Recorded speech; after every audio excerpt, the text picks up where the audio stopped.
Isang mapagpalang araw mga kapuso, habang lumalala ang tensyon sa loob ng mansyon ng mga Torrecampo, unti-unti namang nawawala ang pasensya ni Edward kay Thea. Hindi niya matanggap ang ginawa nito sa kanyang amang si Greg, lalo na ngayong mahina na ang kalagayan ng matanda. Sa bawat araw na lumilipas, mas lalong nabubunyag ang tunay na ugali ni Thea at mukhang hindi na ito kayang pagtakpan pa nitong si Edward.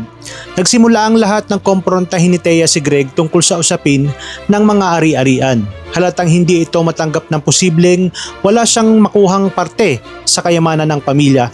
Samantala matagal nang nagbabala si Regina kay Marge na bantayan si Thea dahil kaya umano nitong gumawa ng masama alang-alang sa pera. Kaya naman ipinangako ni Marge na hindi niya hahayaang masira ang pamilya dahil lamang sa kasikiman nitong si Thea. Isang araw kinausap ni Greg si Marge, nagpasalamat dahil sa kabila ng lahat ng gulo ay hindi pa rin siya nito iniwan. Habang yakap ni Greg si Marge, bigla namang dumating si Thea at nagingit-ngit sa galit. Inakasahan niya si Marge na nagpapabango umano kay Greg upang maagaw ang atensyon nito kina Edward at Thea. Pero kalmado lamang si Marge, ipinaliwanag niyang wala siyang panahon para makipagbangayan dahil mas mahalaga ang kalagayan ni Greg.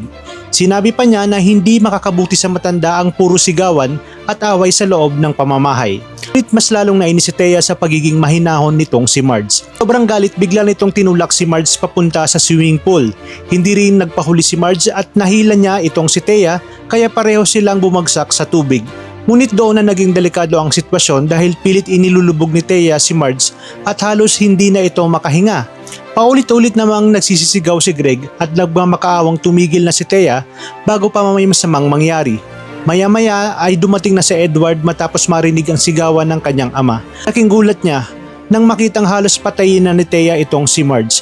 Agad siyang tumalon sa pool upang awatin ito. Doon na sumabog ang galit nitong si Edward. Sinabi niyang hindi na tama ang ginagawa ni Thea at baka ito pa mismo ang maging dahilan ng tuluyang paglala ng kondisyon ng kanyang amang si Greg. Dahil dito tuluyan nang nagdesisyon si Edward na makipaghiwalay kay Thea kung hindi ito magbabago. Nagulat si Thea sa kanyang mga narinig. Agad siyang lumuhod at nagmakaawa kay Edward. Sinabi niyang handa siyang baguhin ang sarili alang-alang sa kanilang anak na si Ashley. Ngunit matigas na ang puso ni Edward dahil para sa kanya, mas mahalagang maprotektahan ang kanyang ama kaysa patuloy na pagbigyan itong si Thea. Sinabi ni Edward na mas mabuting umalis na si Thea sa mansyon upang hindi na lumala pa ang sitwasyon. Hindi raw niya mapapatawad si Thea sakaling may mangyaring masama sa kanyang amang si Greg. Dahil desperado na, ginamit ni Thea ang sarili niyang anak. Kinausap niya si Ashley at pinakausapin ang kanyang ama upang hindi ituloy ang pakikipaghiwalay sa kanya. Ngunit sa totoo lang, hindi pagmamahal ang pangunahing dahilan ni Thea, kundi ang takot na mawalan siya ng karapatan sa kayamanan ng mga Torrecampo. Habang lumalala ang kanyang problema, sinubukan din ni Thea na alamin kay Aldrin ang tunay na estado ng yaman ng pamilya Belmonte, lalo na ng koneksyon nito kina Paulo. Ngunit imbis na makakuha ng impormasyon, pinahiya lamang siya ni Aldrin. Diretsahan nitong sinabi na wala siyang karapatang mangialam dahil hindi naman siya tunay na asawa. Sa sobrang kahihiyan at galit, umuwi na lamang si Thea.